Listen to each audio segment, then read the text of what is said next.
Hello and welcome back to the podcast. So, one of the top things that homeowners look for with the agents they choose to go on the market with is a fantastic, not only local knowledge, but also national knowledge as well. And I've got the main man from 20EA. We have Alex with us today, who's going to go through the most recent report, which has come out recently, and going to tell us the stats that you need to know to blow your vendor socks off when you are in their living rooms. So, Alex, let's start off first of all. So, anyone who's been living under a rock for the last 20 years, where do 20EA get their data from? Hundreds of different sources in short. So without boring you about the sort of 450 different data sets that we collate daily, and that includes circa 30 billion qualified data points.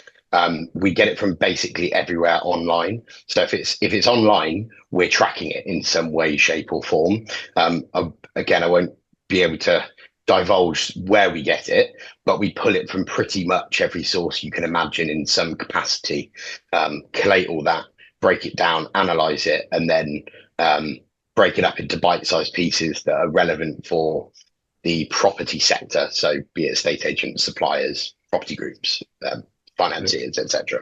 So it's fair to say with that many data points, you guys know your stuff. I'd like to think so, but I guess the next hour might Fingers tell crossed. us differently.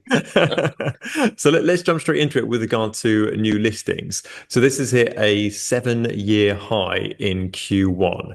What's driving that sort of surge in supply to the market, do you think? So, like everything across this conversation, it will be a multitude of different factors. It's never just one singular factor, or very rarely one singular factor. So, confidence is the first point. I think it's driven by people upsizing, mortgage rates dropping, or the base rate dropping 3 or 4 times in the last 6, 7, 8 months.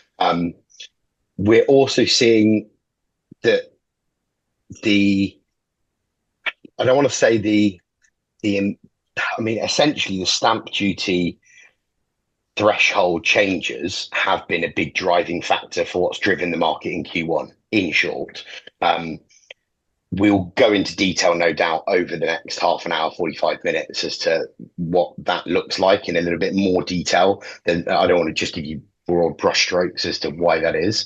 But obviously there was a big rush to try and beat the deadline, and that's driven numbers or statistics and data for the last not just 3 months. People sort of forget and go, Q1 was crazy because of the stamp duty threshold, but actually Q4 was really good as well for buyer activity, for seller activity, etc., with people trying to get ahead of the game.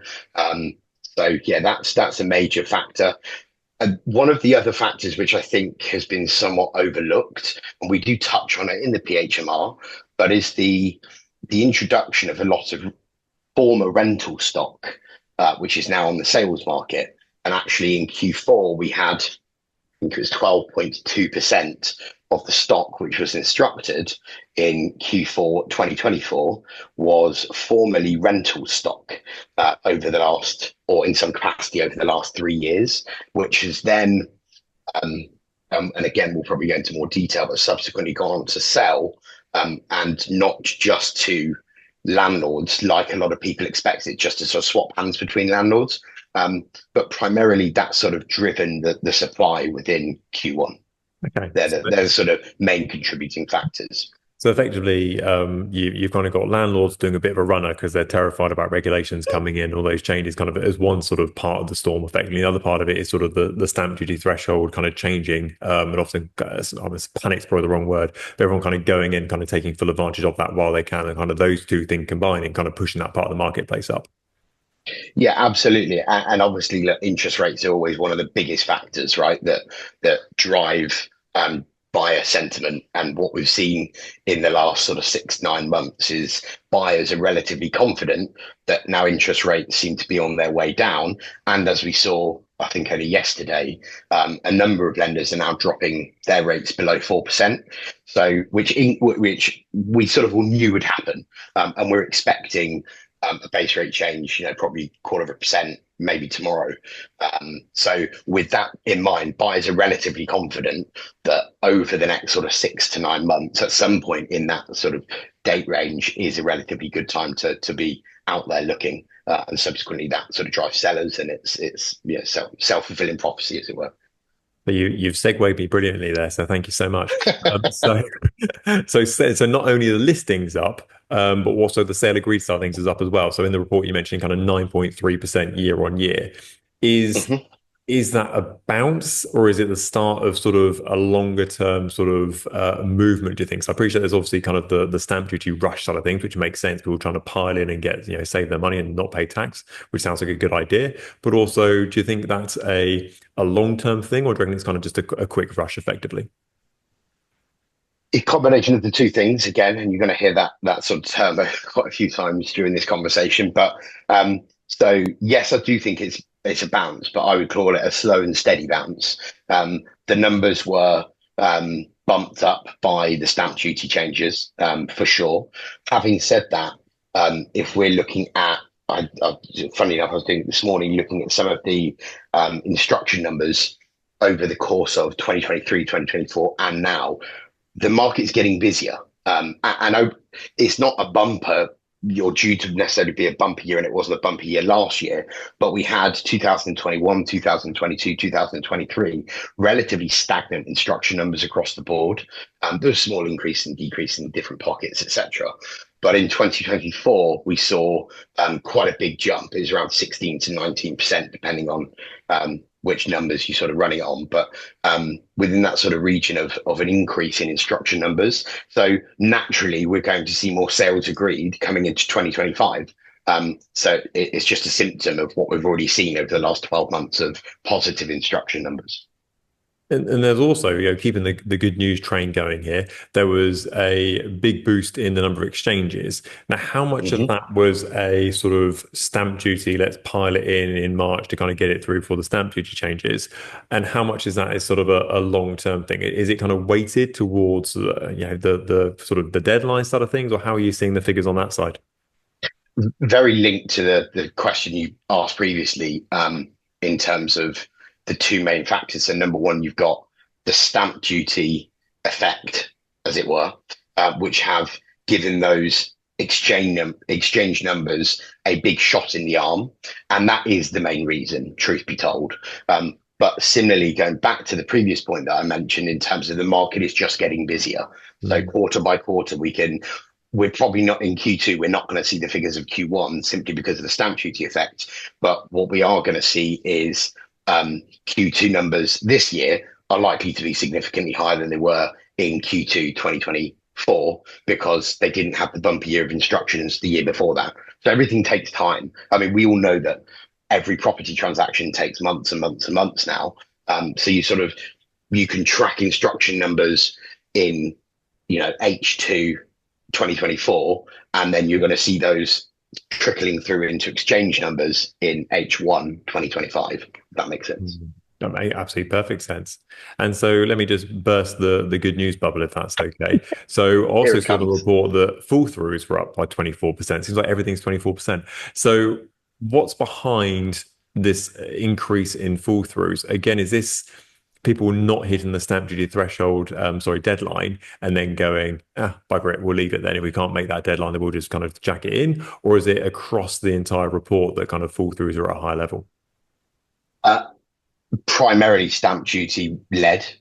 So without harping on too much about the stamp duty um, deadline creating havoc with our figures, which is not a fun conversation when you're in data like we are. But yeah, primarily is stress on chains. People were rushing. The sort of chain complexity and timing pressures. The stress and strain that you'll have conveyances under, and mortgage lenders getting the right agreements in place and all the rest of it. Every single aspect has to work, which is why transactions take so long. There's so many moving parts. And when you've got a transaction which has 1,500 moving parts that all need to work in synchronicity, and two or three of them aren't working. And what you'll also get linked to that is people slash conveyancers will be fully aware of what deals are more likely to exchange in a certain time frame. So even if you as a seller or buyer think that you can get it done in that time, then maybe other people along the chain going, well, I've got to prioritize these 10 other deals that I know are likely to more likely to go ahead. Similar with estate agents, but yeah, to answer your question, it's primarily down to the fall through rate was primarily down to stamp duty fall throughs, should we call them? Mm. Must be interesting looking at your spreadsheets when you look at your graphs for this sort of time when you've got any kind of um, Brexit or you've got a stamp duty deadline or anything like that. So it must be like, just calm sailing pretty much. And then it's like suddenly a big dip, either sort of up or down in the figures because someone's just thrown a grenade into the mix and gone, actually, there's a stamp duty deadline. See how the figures kind of work out off the back of that. Yeah, 100%. We were asked quite regularly to do reports for lots of different consultancies, and you sort of got to try and remember sometimes. Oh, well, hold on, this happened at that point. Why is there a blip here? Well, actually, interest rates are going through the roof at that point. Well, relatively through the roof from what we were used to, and therefore that sort of curbed enthusiasm for that 6 month period. So, yeah, it's a bit of a nightmare on our end sometimes. So let's talk about agency sort of styles, shall we say? What kind of the different designs of brokerages out there? So I noticed on the report that online agents have kind of lost a bit of market share, and it seems like that's kind of been picked up by the self-employed model. So what's kind of going on there? What's kind of behind that shift? Well, a number of different things. Primarily, obviously, there's a couple of big brands on this sort of online agency hybrid type model, which are just losing traction, and have been consistently losing traction for the last few years. I think consumers are favouring things like personal service, accountability, during relatively complex markets and complex transactions. Um, Self-employed agents have also really harnessed from from my experience, and we work with quite a lot of them, have harnessed the power of things like social media.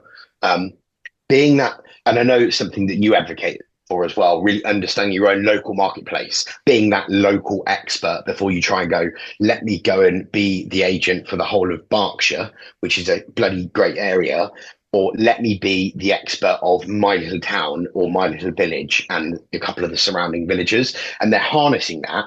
And I really think that the general sentiment from the public seems to be coming more back around to we're willing to pay a little bit more, um, but to get somebody who we can get on the end of the phone at the end of the day, who can talk us through the process step by step and take the time, do the hand holding process.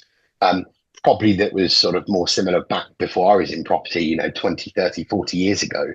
Um, but I think we've moved away from everything needs to be automated online. You can log in and see things when you're going through such a complicated process as in buying or selling a property and a property transaction. You want somebody at the end of the phone who can be accountable and give you a bit of a bespoke, personalized service. And I think we're moving back to that, which is no surprise personally to me. I mean, I was told this about 12 years ago, um, when I had some mates of mine who had worked in the US and then had come over to the UK, and they were like, "Wow, it was almost archaic."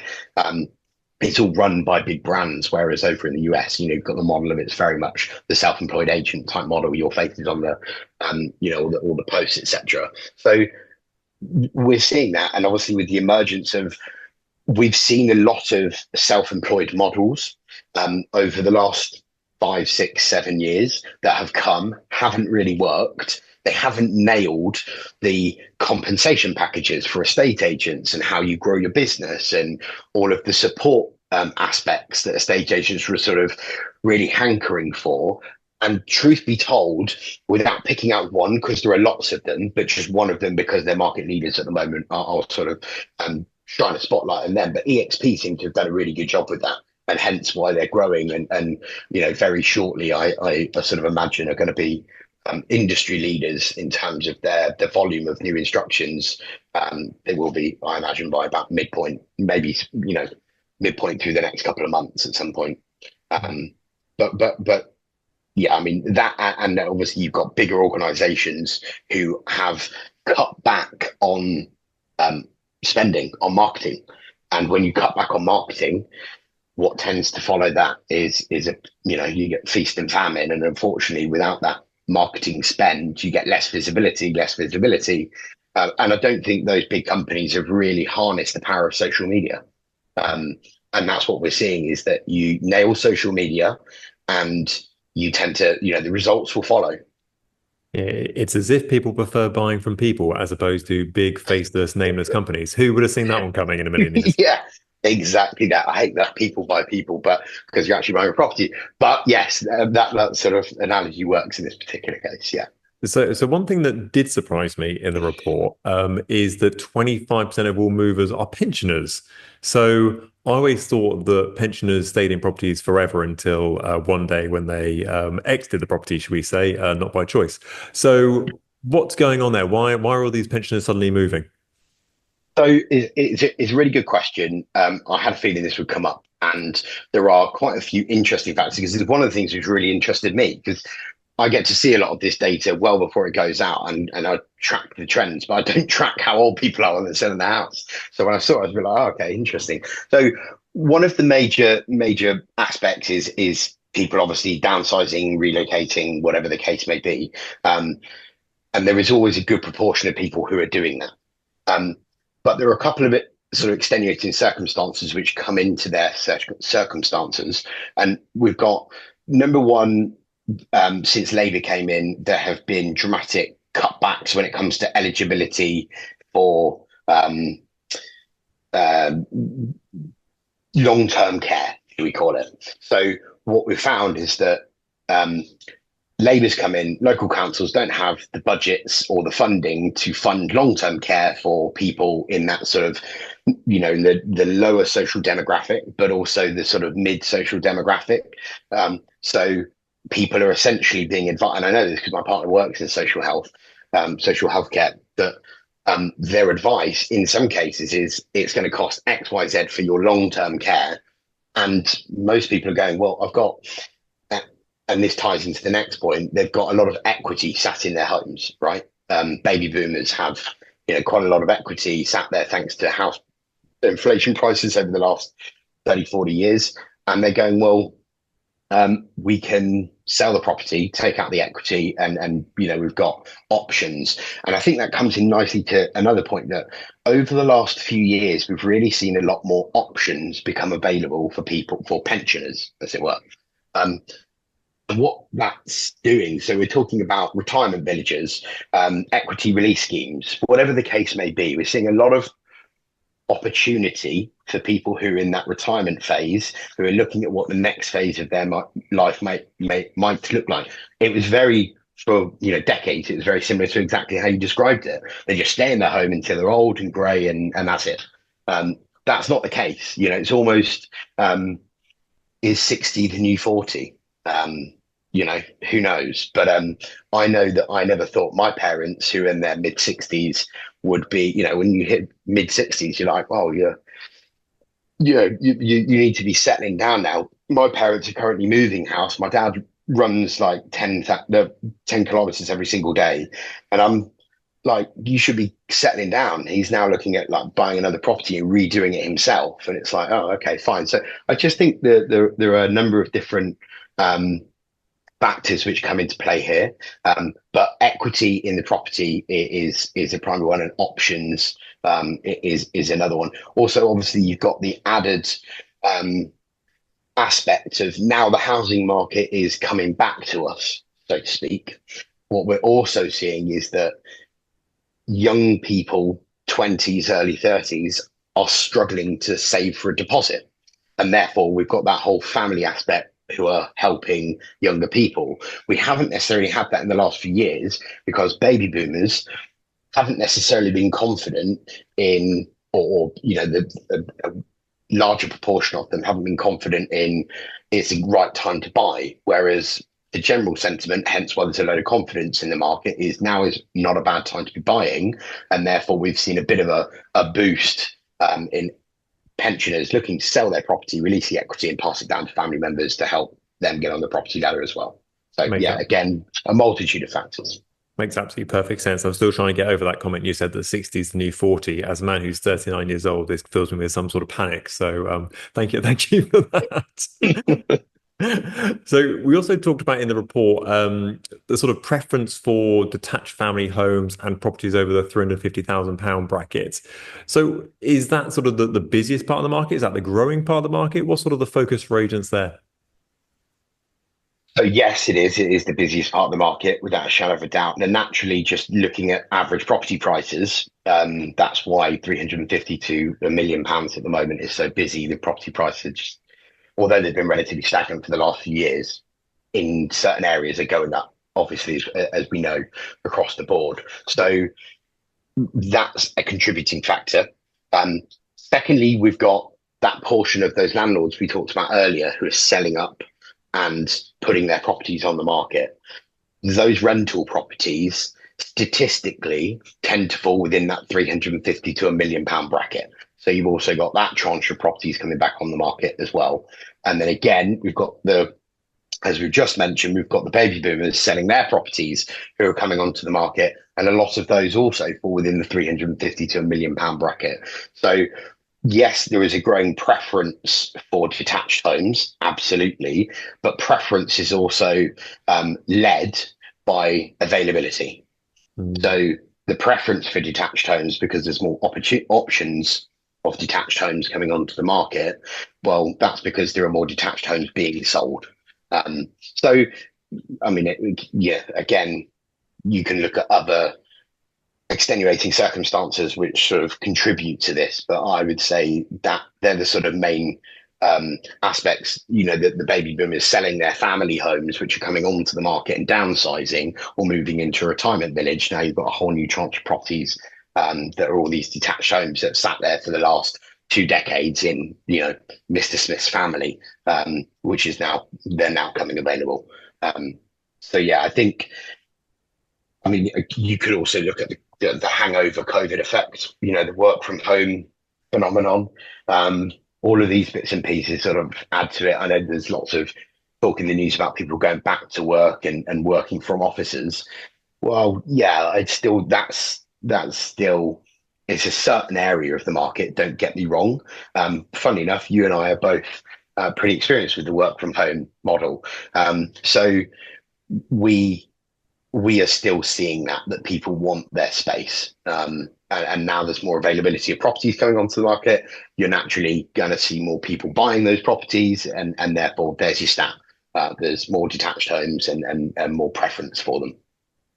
So let's take a pessimistic turn, if that's okay. Let's talk about lettings. So lettings Okay. is a very bleak picture, it's fair to say at the moment. So what? Stock is down 16%, rent is up, landlords are leaving, as you've talked about already. So what's going? Is there any good news in the rental world in any way, shape, or form, or is it all as black as it sounds? This is the difficult one, isn't it?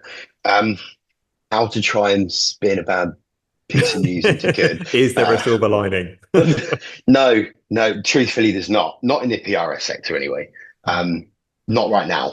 Um, with legislation changes, red tape, etc., I just don't see there being a silver lining for a private landlord. Why would you want to be one? I also think I mean, you fine. If you want to put a silver lining it, let's go. The build to rent sector and professional landlords and institutional landlords are doing a good job. It's glad it's being, you know, the rental sector is being propped up to a certain degree by institutional investors and professional landlords. But honestly, no, I don't think from my point of view, there's no outstanding fact, figure, or stat I can give you which says, yeah, the lettings industry at the moment. I mean, from an agency point of view, if we're to put this in a slightly other way, um, if you're a professional lettings agent, then you are yes, you're going to be losing stock to a certain degree from the PRS sector. But if you know what you're doing, what we're seeing at the moment is some agents, and no doubt you may well see this as well, but tell me if not. Um, I speak to agents who are like, it's probably better we just focus on sales now. And even if they're not closing down the rental sector because they've got properties under management and you know that's a certain degree of their income every month, um, they're not necessarily pushing the rental side by any way or means. They're not hiring new lettings negotiators and lettings managers left, right, and centre like back when I was in London in the mid 2000s. I think people, unless you're a big proper professional lettings agent, then it, you need to be hiring somebody to have, professional lettings department being run. And if that costs a lot of money and you're not getting the return through your lettings deals, then from an agency point of view, no. But if you specialize in lettings and you're really nailing it, then I do think there's a niche, so to speak, that you can carve out in your local area of being the local lettings agent. Absolutely. Fantastic silver lining found. Very well done. So you alluded to it earlier. Are these rentals coming on the market? Are they being sold to other landlords who are staying in the space, or is it being sold to Mrs. Jones who are, putting their family in there, for example? Good question. And it's a mix of both, but actually it's surprisingly more Mr. and Mrs. Jones putting their family in it, not landlords. So I think I mentioned earlier, Q4 last year, 12.2% of stock was former letting stock. Only 3% came back on or circa 3% came back on as rental stock in Q1 this year, which basically means the majority of it is not coming back available for rentals, which is going to continue to squeeze the lettings market, squeeze the prices, squeeze tenants. So yeah, it is primarily being sold to a live-in owner, as it were. So I was reading an article today in the Property Industry Eye about the easiest and hardest place to sell a property, and it was Yeah, completely the opposite of what I thought it might be. So as a man who lives in the south coast of the UK, obviously I have a slight bias, but I was expecting south of the UK, everything's flying off, everything's selling really quickly. Go north of the M4, and it's like, oh, it's all downhill from here, sort of thing. But really, yeah. when you look at it, Scotland came out on top, and the southeast came out the bottom. So what's going on there? Um, okay, so this is a ranking system that we've built internally. So I'll caveat the table that you're referring to, and hopefully some of your listeners will have read it. But it's based on five attributes, and I will sort of just run through them just to give some context to this. So price achieved compared to asking price. Number two is whether the property is likely to sell. Number three would be how fast it is likely to sell. Number four is how likely is a sale to fall through once a sale is agreed. And number five is how likely is it to have a price reduction. So we've weighted those five categories accordingly to what we feel are the most relevant weighting system. And I don't have the numbers to hand as to how it's weighted, but I can send them to you afterwards. But in essence, we've sort of equated all of those five attributes to the properties across the UK and then scored each sale. And actually, it's no surprise that Scotland comes up top because of the way their legal system's set up with sales. So I don't want to say let's almost brush that off, but it's unfairly skewed in their favour. But actually, yeah, I mean, with regards to things like the Southeast, you've got higher prices which come into play. You've got affordability pressures, increased competition, chain dependency. So it is, although it's probably better to own a property in the Southeast just because of the value of the property. So once you're in the property market in the Southeast, it's obviously more favourable to you. But having said that, then when it comes to actually selling a property, there are a lot of difficult factors standing in your way to actually sell a property. So yeah, that is, I mean, those numbers are quite interesting, but yeah, just bear in mind that it's weighted in a way that we see as fair, we deem as fair, but some of those will be subjective. Some vendors will say, actually, I don't want to reduce my price, and that's a really important thing, and I've got no necessity to sell fast. And in that case, actually, some of those factors, which are sort of quite important points in our metric system, in our ranking system, will rank would change that somewhat. So yeah, you can sort of um, but in general, yes, Scotland is the better place to sell. Well, It yeah, is so easier. all I took from that is that agents in the southeast, you're cripplingly overvaluing properties when you go and value them. That's all I'm taking from it. So I am, of course, joking. No Right. So comment. I'm going to Yeah. ask you now to answer the impossible question, if that's okay. I should get your crystal ball out and do your Mystic Meg piece for whoever remembers Mystic Meg these days. So, what do you think the rest of 2025 looks like? So we've got another kind of 6 months or so left of the year. How do you see that all playing out? Firstly, and I could really fall on my sword in a few days when this gets released. But I see a base rate cut coming tomorrow. Um, and I see probably like most other people and industry experts, probably maybe two more over the course of the year, possibly three, but I think three might be a bit of a stretch. Um, I see a positive market, a slow but steady and positive market is a truth. I think it's cautious, but the obviously there are lots of factors at play. But I think if interest rates um, are reduced a couple of times over the course of the year, we have no other major global crisis which seems to hit it, once every year something happens which sort of rocks the boat. Um, I see for the next 6 or 7 months it being relatively steady.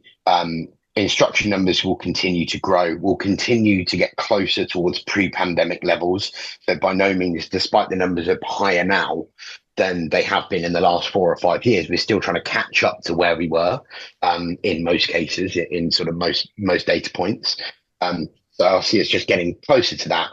Um, and I see it being a slow but steady and positive 2025. I think that's the best way I could sum it up. Alex, you've been an absolutely fantastic guest. And even when I throw you under the bus and put you on the spot, you've done a brilliant job. So thank you so much for coming on. We'll have to have you back in the future. So thank you so much. No problem at all. Thanks, Chris. Appreciate it.